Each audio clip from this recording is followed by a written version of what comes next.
The text came in at 7:18 on a Friday night while I was standing in the frozen food aisle, holding 2 boxes of waffles and wondering when my life had become this exciting. I almost ignored it. Then, I saw the message. I'm in the red dress by the window. Please don't make this weird. I haven't been on a date in 11 years.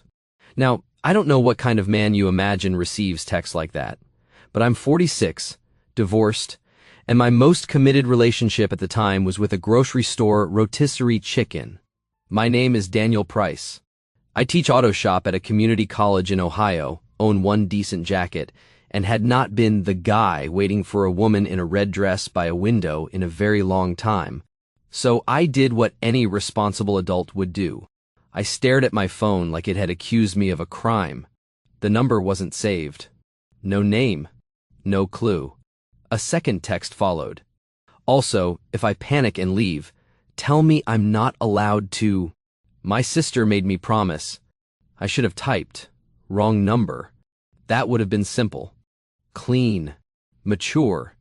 Instead, I stood there with waffles getting soft in my hand, feeling something I hadn't felt in years. Concern. Because whoever she was, she sounded brave and terrified at the same time.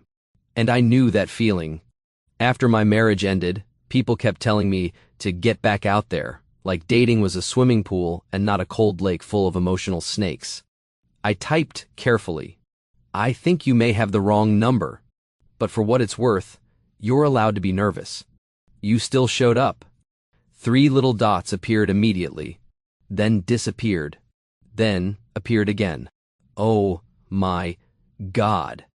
I smiled despite myself. I'm so sorry. I'm going to crawl under this table and die now.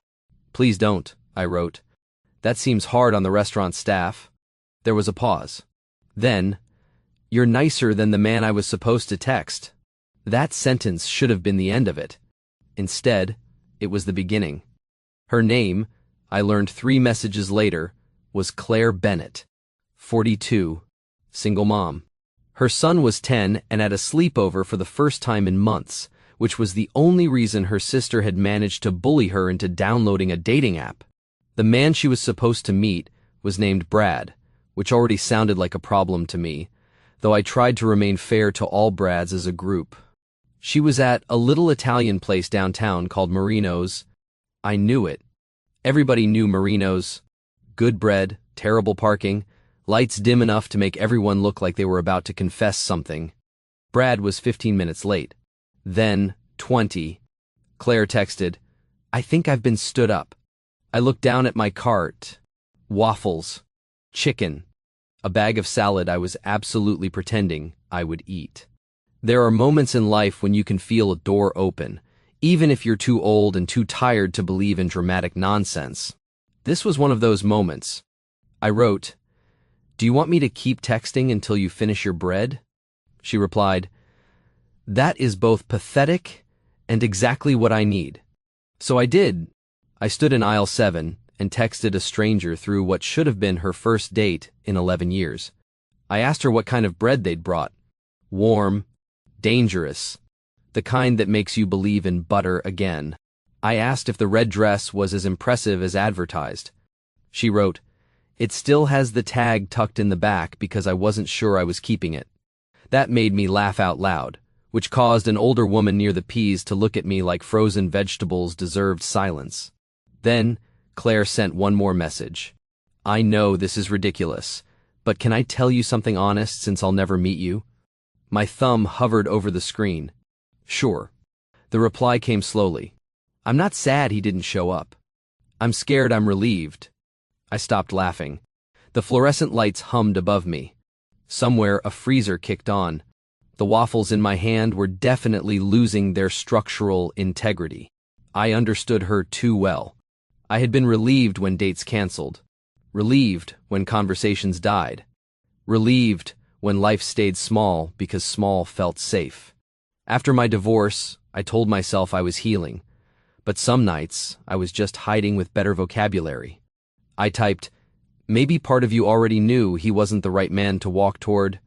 A minute passed. Then Claire wrote, that sounds like something a good man would say. I stared at those words longer than I should have. Then, another message arrived. Brad just walked in. My stomach tightened, which made no sense at all.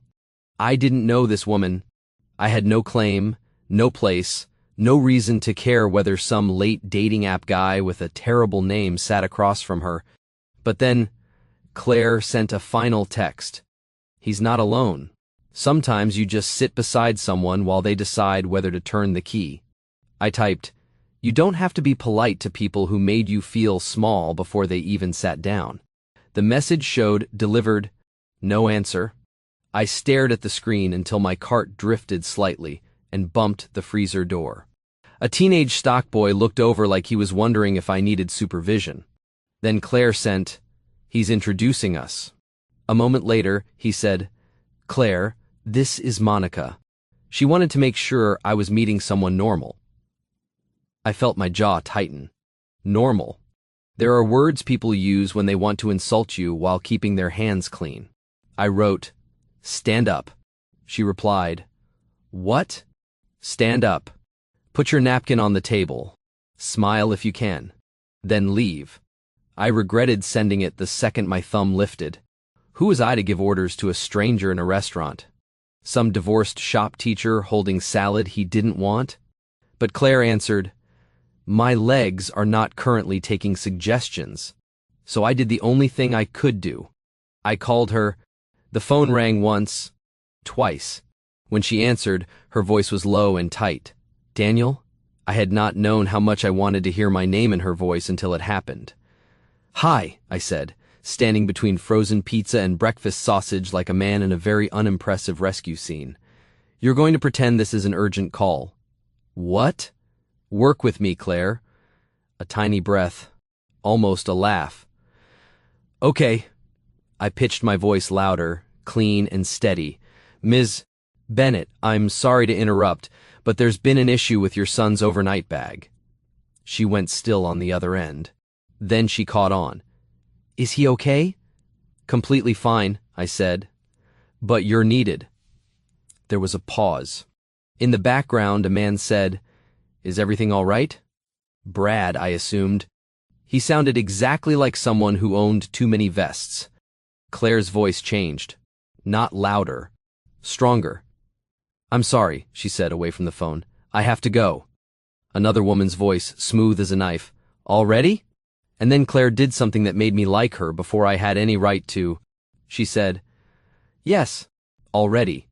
I heard the scrape of a chair, a rustle, the faint clink of silverware. For one heartbeat, I thought she'd made it. Then Brad said, "Come on, Claire." We just sat down. "Monica's just protective." Claire didn't answer. I heard her breathing. I moved without thinking, pushing my cart toward the front of the store, waffles forgotten, salad swinging. "Claire," I said quietly, "you do not have to defend your dignity to a committee." That silence changed. It got warmer. When she spoke, her voice was soft enough that I barely caught it. "I'm putting cash on the table." "Good. I'm taking the bread." I smiled despite myself. "Excellent. That bread has been through too much to be abandoned." There was a muffled sound, like she'd covered the phone to keep from laughing. Then footsteps. Restaurant noise. A door opening. Traffic hushing in from the street. "I'm outside," she said. Only then did I realize I was standing by the self-checkout with a cart full of groceries I no longer remembered choosing. The cashier looked at my waffles. "You buying those?" "Apparently," I said. Claire exhaled into the phone. It shook a little on the way out. "You didn't have to do that." "I know. Most men would have told me to be nice." "I teach teenagers how to rebuild engines," I said. "I've seen what happens when people ignore warning lights." That time she laughed for real.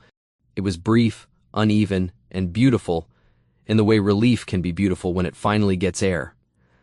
"I'm sitting on a bench outside Marino's," she said. "In a red dress I might still return, holding stolen bread." "You paid for it?" "I left $9. "Then it's emotionally acquired bread." She laughed again, and I found myself leaning against the bagging area like the sound had moved something in my chest. Then her voice turned careful. "Daniel?" "Yeah?" "Would it be strange if I asked you not to hang up yet? I looked at the glowing checkout screen telling me to place my item in the bagging area. I looked at the waffles, the salad, the life I'd been keeping quiet and manageable for 3 years. "No," I said. "It would be strange if I wanted to." She didn't say anything for a moment. Then, faintly, I heard a man's voice through her phone. "Claire, wait." "Brad." And before I could ask if she was okay, Claire whispered, "He followed me outside." I stayed leaning against that self-checkout bagging area for exactly 1 second after Claire whispered that Brad had followed her outside. Then I moved, not heroically, not like a man in a movie, more like a divorced 48-year-old shop teacher who suddenly realized he was standing beside frozen waffles while a woman he barely knew was being cornered outside a restaurant.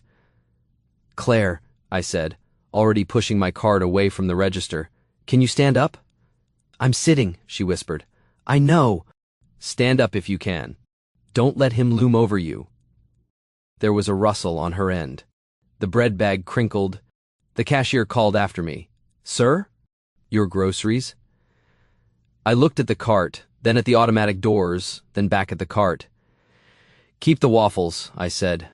She blinked. "Sir, we don't keep waffles." "Then release them into the wild." I left the cart beside customer service and walked into the cold Ohio evening with my phone pressed to my ear. Through the line, Brad's voice got clearer. "Claire, come on.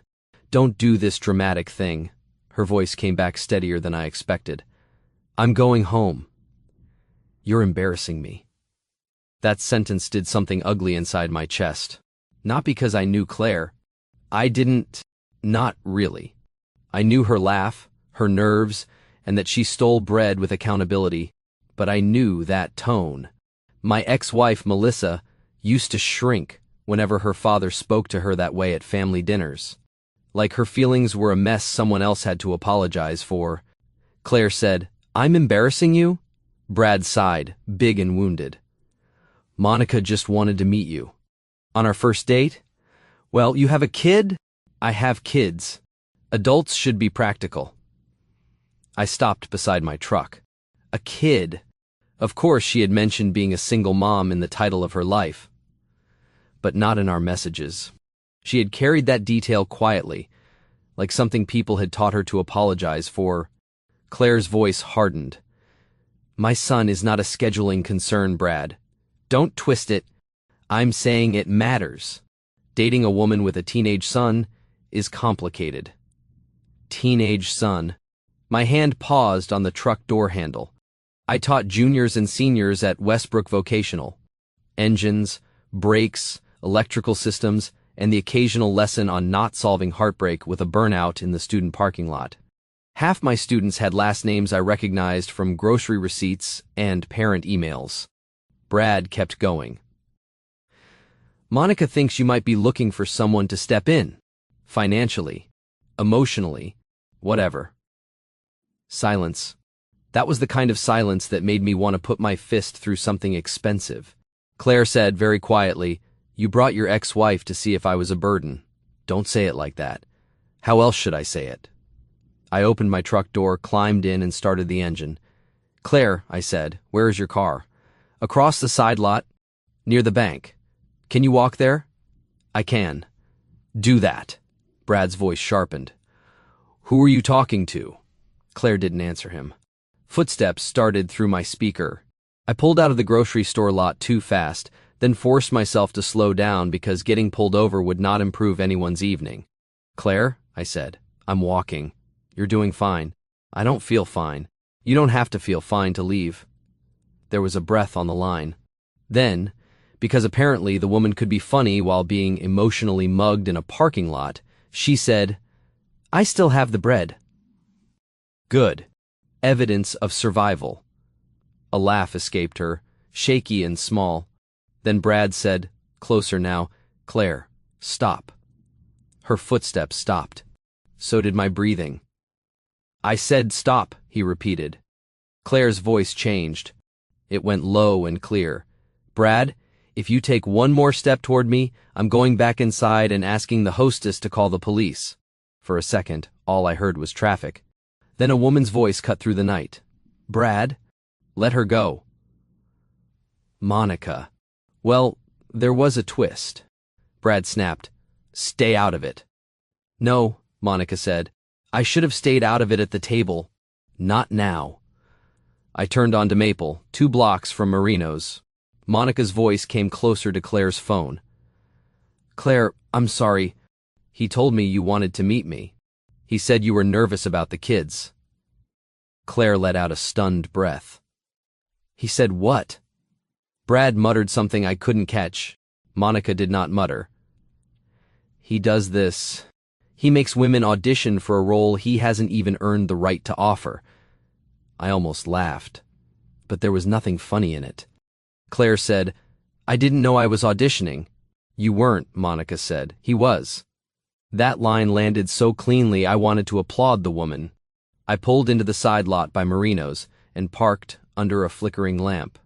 For the first time I saw her. Claire Bennett stood near a silver sedan in a red dress, holding a paper bag of bread against her chest like it was the last solid thing in the world. Her hair was brown and loose around her shoulders, her posture too proud to be called fragile. Brad stood several feet away, handsome in the glossy way of men who check their reflection in dark windows. Monica was beside the restaurant door, arms crossed, looking tired of his entire personality. I got out of the truck but didn't rush in. Claire had handled herself. I wasn't there to rescue her like she was helpless. I was there because she had asked me not to hang up. Her eyes found me across the lot. Recognition moved across her face slowly, impossibly. She lifted the phone from her ear. Daniel? She called. Hearing my name in her real voice, not filtered through a speaker, hit harder than it should have. I raised one hand. Hi. Brad turned toward me. Who the hell are you? Before I could answer, Claire's phone lit up in her hand. She glanced down automatically. Her face changed. Not fear this time. Shock. She looked from the screen to me. What? I asked. She turned the phone so I could see the message. Mason, Mom, why is my auto shop teacher standing in the parking lot with you? The message hung between us in the parking lot, glowing on Claire's phone like the universe had developed a sense of humor. Mason, Mom, why is my auto shop teacher standing in the parking lot with you? Claire still stood near her silver sedan, holding that paper bag of bread against her chest. I was by my truck, one hand half raised like an idiot who had wandered into the wrong movie. Brad was near the restaurant, glaring at me. Monica stayed by the door with her arms crossed, looking like she had reached the end of every man's sentence. I cleared my throat. That's a fair question. Claire blinked at me. Then, despite everything, she laughed. Not a pretty little laugh. A real one.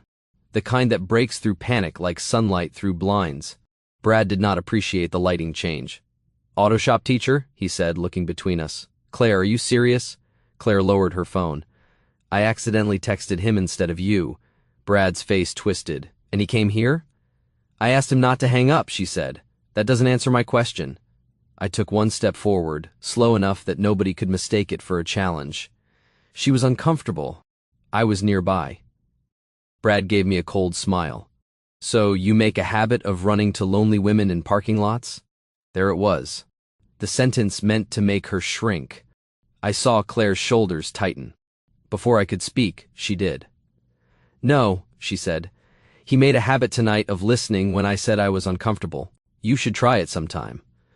Monica muttered, Amen. Brad snapped, You don't even know this guy. Claire looked at me then, really looked. The bread bag crinkled under her fingers. No, she said softly, but I know how I felt talking to him. That shut me up more effectively than anything Brad could have said. Her phone buzzed again. She glanced down. Mason, seriously, is Mr. Price okay? Are you okay? Claire's face changed in that instant. The woman in the red dress, the woman who had walked out of a humiliating dinner with stolen bread and a shaking voice, became a mother. I need to call my son, she said. Brad scoffed. Of course. Mason again. Every ounce of warmth left her face. Careful, she said. It was only one word, but even I felt the temperature drop. Brad held up his hands. I'm just saying, this is why dating you is complicated. There's always some emergency, some school thing, some mention of your dead husband. Stop, I said. I didn't yell. I taught teenagers around engines, sparks, and moving parts. You learn the tone that cuts through noise. Brad looked at me. Excuse me? You don't get to use her son or her husband as a weapon because you're embarrassed. Claire went very still. Monica's arms slowly uncrossed. Brad's jaw worked. You don't know anything about it. No, I said, but I know enough. Claire's eyes shone, but she didn't look weak. She looked like someone who had been carrying dignity alone for a long time and had just realized she could set down one corner of it. She lifted the phone and called Mason. I stayed where I was. Brad stayed where he was. Monica watched him like a security camera with earrings. Hey, honey, Claire said, her voice turning gentle. I'm okay. I could hear Mason faintly through the speaker, anxious and young. Then why is Mr. Price there? Claire looked at me, and a smile tugged at her mouth. Because your mother accidentally texted the wrong person, and apparently he's the kind of man who shows up when someone sounds scared. There was a pause. Then Mason said, That sounds like him. I had to look away for a second. Teenagers don't hand out praise like candy. You earn it in nickels over months. Claire listened, nodding even though he couldn't see her. No, I'm leaving now. Yes, I have my keys. No, I did not cry in the restaurant. Another pause. She glanced at the bag. I may have stolen bread. Mason said something that made her laugh again. Then her smile softened. I love you too. I'll be home soon. She ended the call and held the phone against her chest beside the bread. Brad looked smaller somehow. Not physically, just less convincing. I think we're done, Claire said to him. He gave a bitter laugh. Because of one bad dinner? No, she said, because I finally heard myself trying to explain why I deserved basic kindness. I'm too old for that, Brad. And too tired. Monica stepped away from the restaurant door. I'll drive him home.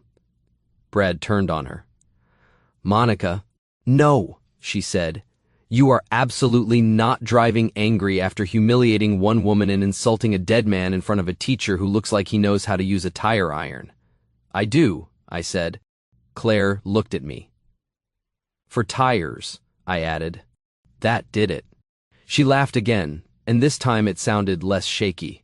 Brad cursed under his breath and walked toward Monica's car. Monica paused beside Claire. I'm sorry, she said. Claire nodded. Me too. Then Monica followed Brad, leaving the two of us under the flickering parking lot light with nothing but traffic noise, cooling embarrassment, and a paper bag full of stolen bread. Claire looked down at herself. Well, this is not how I pictured my first date in 11 years. I walked a little closer, stopping several feet away. For what it's worth, I don't think that counted as a date. No, more like a hostage negotiation with appetizers. She smiled, then pressed her lips together as emotion rose behind it. My husband Aaron died when Mason was 6, she said quietly. Brain aneurysm, no warning. 1 minute we were arguing about replacing the dishwasher, and the next, she looked past me. After that, every man felt like a risk I couldn't afford. Brad was supposed to be me trying again. I swallowed. I'm sorry. I know people say that because they don't know what else to say. I don't, I admitted, but I mean it. She looked back at me. The space between us changed. Not dramatic. Not movie music. Just two adults standing in a parking lot, both old enough to know life could be cruel, and both surprised by a little mercy. I should go home, she said. You should. Neither of us moved. And you should probably get your groceries, she added. I abandoned waffles for you. Her eyebrows lifted. That's serious. It was a 2-box situation. She smiled, but her eyes stayed on mine. Daniel. Hearing my name like that did something dangerous to my common sense. Yeah? Thank you for coming. But more than that, she took a breath. Thank you for not making me feel foolish. I stepped closer, just one step. Claire, if anyone looked foolish tonight, it was the man who brought an ex-wife to dinner and lost to a shop teacher with no waffles. She laughed through a tear. Then she reached out and touched my sleeve. Lightly, like she was asking a question without trusting her voice. I covered her hand with mine. I don't want to make your life complicated, I said. Mason is my student. You're coming off a terrible night. I'm not going to pretend this is simple. No, she said, don't pretend. So I didn't. I felt something on that phone call, I said. Before I knew what you looked like, before I knew Mason was your son, I felt like I was talking to someone I didn't want to stop knowing. Her fingers tightened on my sleeve. I felt it too, she whispered. I leaned in slowly enough that she could step back. She didn't. The kiss was soft, brief, and probably tasted faintly like nerves and restaurant bread. But when she pulled away, her forehead rested against mine for one quiet second, and I knew something in my life had shifted. Then her phone buzzed again between us. She looked down. Mason, if Mr. Price is still there, tell him I said don't be weird. Also bring cannoli. Claire stood by her silver sedan with her phone pressed to her chest, the paper bag of bread tucked under one arm, and my hand still holding hers like neither of us had gotten the memo that the kiss was over. I glanced at the screen and laughed. For the record, I'm deeply offended your son assumes I'd be weird. Claire wiped under one eye with her knuckle. Daniel, you drove across town after abandoning frozen waffles to rescue a woman you met by wrong number. Fair, she typed with one thumb. Claire, he's being normal. Mostly. And I'm not bringing cannoli, unless you unload the dishwasher. 3 dots appeared immediately. Mason, fine. But if he comes to the house, I'm grading his parking. Claire showed it to me, and the nervousness that crossed her face told me the joke had opened a real door. I squeezed her hand once, then let go. Not tonight. Her eyes searched mine. I'd like to meet him properly, I said.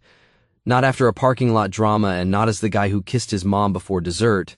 Tonight you go home, eat stolen bread with your son, and tell him whatever feels right. And you? I go back and see if the grocery store filed a missing person report on my waffles. She laughed, softer this time. Before she got in her car, I walked her to the driver's door. No big romantic speech. Just my hand resting on the top of the door while she looked up at me like she was still deciding if hope was safe. Text me when you get home, I asked. I was going to accidentally text you anyway. 2 weeks later, I met Mason as Claire's son, not just my student. He opened the front door wearing a Browns hoodie and the expression of a teenager prepared to defend the kingdom. Mr. Price, he said. Mason, you hurt my mom, I'll fail your class. You currently have a B-. I'll find a way, Claire called from the kitchen. Mason Bennett, he stepped aside, trying not to smile. She made lasagna. Don't compliment it too much. She gets suspicious. That first dinner was awkward for about 12 minutes. Then Mason asked me about rebuilding an old Mustang. Claire accused both of us of speaking in engine noises, and somehow I ended up under their kitchen sink fixing a leak while wearing one of Aaron's old flannel shirts because I'd gotten sauce on mine. Claire went quiet when she saw it. I started to take it off. I'm sorry. I didn't think. No, she said, touching the cuff. It's okay. That was how we learned to move forward. Not by pretending the past had vanished, but by making room for it at the table. There were careful months after that. I spoke to the principal before anything could look improper. Mason stayed in my class, but I kept every boundary clean enough to pass inspection by the harshest school board member in Ohio. Claire and I dated on Friday nights when Mason was at his friend Eli's house.